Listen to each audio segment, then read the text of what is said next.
എൻ്റെ നാലാമത്തെ മലയാറ്റൂർ യാത്രയാണ് കേട്ടോ അത്. മുന്നൊക്കെ പോയിരുന്നത് ശരിക്കും മെയിൻ റോഡിൽ കൂടെ ആയിരുന്നു. ഇങ്ങനെ ഒരു കാട് ഏരിയ പിടിച്ചിരുന്നില്ല. പച്ചപ്പും ഹരിതാപമൊക്കെ കണ്ട് പോകാൻ നല്ല രസമുണ്ട്. ആദ്യമായിട്ട് ഞാൻ ഈ റൂട്ടിൽ കൂടെ പോകുന്നു കേട്ടോ. അപ്പോൾ തീരെ തിരക്കുണ്ടായിരുന്നില്ല. ഒന്നാമത്തെ കാര്യം ഈ റൂട്ടായതുകൊണ്ട് തീരെ തിരക്കുണ്ടായിരുന്നില്ല.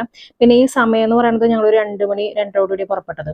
അപ്പോൾ ഈ സമയം അത്ര തിരക്കുണ്ടായിരുന്നില്ല. പക്ഷെ നല്ല വ്യൂ ആയിരുന്നു കേട്ടോ. ഞാൻ ഇത്രയും നാൾ മലയാറ്റൂർ വന്നിട്ട് ഇങ്ങനെ ഒരു വ്യൂ കണ്ടിട്ടില്ല. മലയാറ്റൂർ അടിവാരത്തിന് മുന്നേ ഏകദേശം ഒരു ജലാശയം ഉണ്ട്. അതല്ലാതെ ഇങ്ങനൊരു വ്യൂ ഞാൻ കണ്ടിട്ടില്ല. അത്രയും മനോഹരമായിരുന്നു.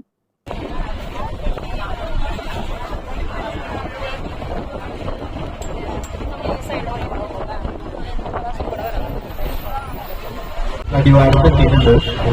നമ്മള് 5 മണി മുതൽ 8 മണി വരെയാണ്. വണ്ടി നമ്പർ AN4010. വണ്ടിയുടെ പേര് DC ബ്രോസ്. പിറകില് ബ്ലാക്ക് ബോർഡ് എഴുതിയിട്ടുണ്ട്. ഞാൻ വണ്ടിയുടെ ഒരു വീഡിയോ എടുത്ത് വെച്ചു. മല ഇറങ്ങി വന്ന് എന്നെ തന്നെ അറിയില്ല. അപ്പൊ പിന്നെ വണ്ടിയുടെ കാര്യം പറയണ്ടല്ലോ.